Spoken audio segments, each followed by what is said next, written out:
Hi everyone, this is Walt Cassidy recording from Central Brooklyn in New York City. The date is Saturday, March 21st, 2020. We are currently in the middle of a citywide lockdown in hopes of curbing the effects of the rapidly spreading coronavirus.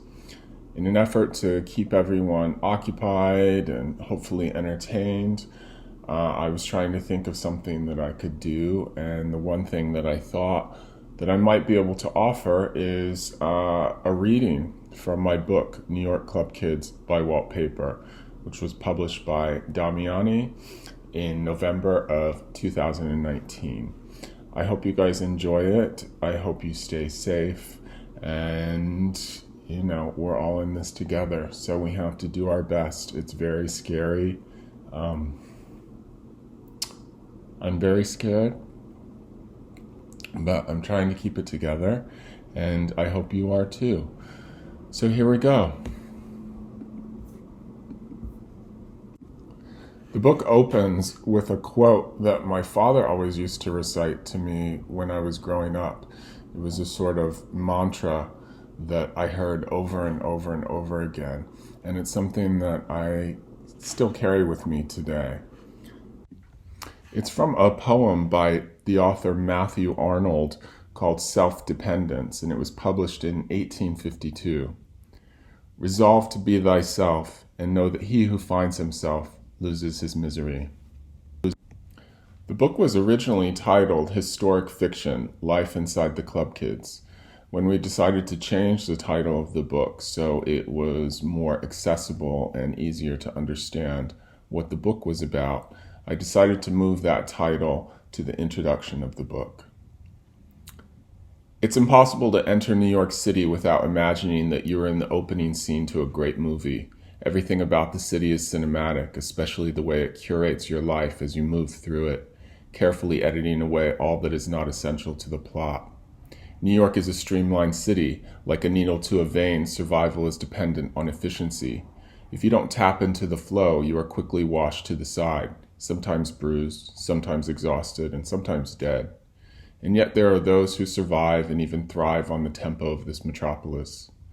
Throughout the 20th century, New York maintained a vibrant legacy of housing creative scenes with each new decade, from the Roaring Twenties and the Harlem Renaissance, through the abstract expressionists at Cedar Tavern and the beatniks howling from fire escapes in downtown cafes.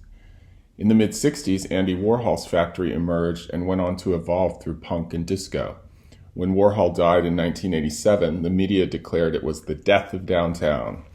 After a brief lull in nightlife, and amidst the brutality of the AIDS pandemic, the Club Kids appeared.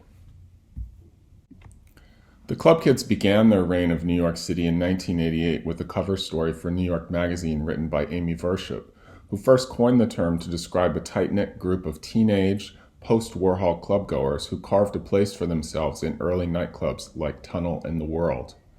In 1990, the Club Kids caught the attention of the American public with their debut appearance on the daytime talk show Geraldo. It was the first of what would be many appearances on daytime television for the Club Kids, baiting audiences across the United States with their unique combination of shock, color, and charm. They were paradoxical in that their outward posture was garishly flippant, but most of them fostered a maniacal obsession with self-branding and promotion beneath the surface. The Club Kids were certainly a product and perhaps mascots of Generation X, but they would lay the groundwork for future millennials around keystone topics such as the gender revolution, reality television, and influencing.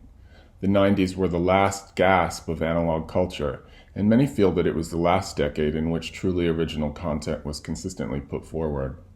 The Club Kids' tenure saw the breakthrough of techno and rave culture, voguing and balls, grunge, heroin chic, supermodels, and the popularization of body modification through piercing and tattooing, which was illegal in the city until 1997.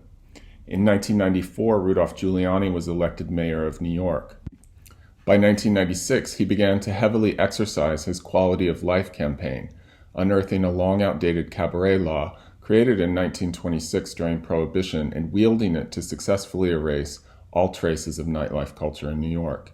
His mission was to sterilize the city, making room for real estate development, corporate occupancy, and gentrification. Peter Gatien, who owned Limelight, Palladium, Club USA, and Tunnel, became the symbolic pillar of Dionysian New York to the Giuliani regime. If they could slaughter the great bull of nightlife, they thought, the rest of the herd would fall like dominoes. Their agenda was reinforced by another slaughter that took place on March 17, 1996. Club Kid promoter Michael Alec and his roommate and drug dealer Robert Freeze Riggs murdered and dismembered another young drug dealer named Angel Melendez. While the police were not particularly interested in the tragic murder, they were keen to use the crime to secure testimony against Gatien from his trophy employee, Alec. A federal investigation portrayed Gatien as the kingpin in a conspiracy to sell the party drug ecstasy throughout his chain of nightclubs. Alec did not testify against Gatien, and the prosecution failed in their mission to prove their case. They eventually were able to obtain a guilty plea from Gatien for tax evasion in 1999, and he was deported to his native Canada. The closing of his multiple megaclubs, as well as other venues, left hundreds of the city's vibrant creatives out of employment and eliminated what once had been a thriving industry in New York City. Alec and Riggs were both convicted of manslaughter and sentenced to jail terms. Their story served as fodder for James St. James's book Disco Bloodbath, and the production company World of Wonder branded the tragedy with their documentary Party Monster, which later became a movie by the same name. A slew of shock and awe press reports and documentaries followed, narrowly focused on Alec and his spiral into addiction and murder. Interviewers often sought me out. As Waltpaper, I found my place inside the inner circle of the club kids and had worked as Michael Alec's assistant until he was fired by Peter Gatien for failing to remain in a hospital detox for crack and heroin addiction. The club kids who were still standing, including me, remained employed by Gatien until the venues were officially closed and padlocked by Giuliani. I sat for many hours being interviewed as the years began to unfold after the murder. I remained deeply in shock about the events that had happened for well over a decade. These interviews served as a substitute for therapy sessions. I tried to process the reality that my close friend and mentor had killed someone and chopped him into pieces, and that the scene around which I had built my identity and career had died. I would talk about the various personalities that comprise the club kids, the familial experience, the inspiration, the creativity, the sociological and cultural impacts of that scene, but none of those details ever seemed to make the cut. When these articles and documentaries would be released, I always found myself disappointed that the bulk of what I had spoken about had been siphoned off, leaving room only for a thin, sensationalist narrative about murder. I would listen to interviews with the different iconic voices of downtown New York, people like Michael Musto and Patricia Field, and wish that in these discussions Michael Alec and his disastrous downfall could somehow be removed from the equation and we could get back to talking about the fun and the vibrancy that was so much a part of my personal experience as one of the club kids in the 90s. While watching and listening to these accounts, my inner voice would say over and over again, "This is not my story." When I would talk to my peers, everyone seemed to hold the same general sentiment. We felt like our experience of being young creatives amidst the thrilling backdrop of New York City during one of its most fruitful decades had been hijacked. People would lament over the destruction of New York at the hands of Giuliani and would blame Alec for giving him the press-worthy fodder that he needed to complete his mission. As social media materialized, low-quality glimpses of ephemera from the Club Kid era would surface, usually gathered by some random stranger in the Midwest who had discovered the Party Monster documentary or movie. In addition to being poor quality, the images appearing online never seemed to be accurately credited to the subjects or photographers. The Club Kids would not have existed without the media and the network of photographers who tirelessly documented them night after night for a decade. Yet the multiple magazine editorials that had featured the Club Kids fell far from sight, buried deeper and deeper into personal archives as the years passed. Many of the key photographers of the scene moved to other cities, often pursuing other careers. In 2014, I was approached by Louis Venegas, publisher of Candy, the first transversal style magazine. He asked if I would consider being featured in the magazine in some capacity. For many years, people suggested that I do a book about my life and my involvement with the Club Kids. Being a person who never looks backwards for too long, I've always lusted for constant change in my own life. I believe nostalgia is a slippery slope. and I've seen many friends get trapped by it, never evolving. After my experience inside the Club Kids, I continued my journey as an artist, meeting new people, going to new places, and making new things happen. My focus has consistently been on the present moment as it moves into the future. But I never ignored or denied my Club Kid affiliation, no matter how much I had evolved. I was always willing to lend my thoughts on that time period if it served some type of archival purpose through the press, a book, a movie, or an exhibition. After the years of media coverage of the Alec story and hearing over and over in my head that mantra, "This is not my story," I saw that Candy was a beautifully printed publication with a sparkling reputation amongst its high-profile contributors. I proposed to Lewis that for my contribution to the magazine, I curate a portfolio featuring 5 of the more prominent Club Kid photographers. I was impressed when Lewis allocated 40 pages of the magazine to my piece. The spread was gorgeous, and for the first time I didn't hear that voice of disappointment in my head. This was, in fact, my story. In doing that piece, I was reminded that I had a huge, well-preserved archive of materials. The content that I used for Candy was just the tip of the iceberg. There were more photographers to showcase, more ephemera to dig up, and many more stories to be told.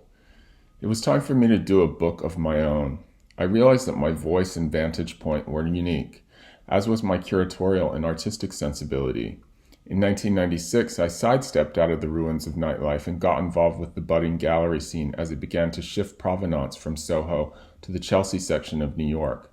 I went on to become the exhibitions director at 303 Gallery and then relocated to London, where I produced and curated exhibitions with the Robert Mapplethorpe Foundation and the filmmaker Kenneth Anger.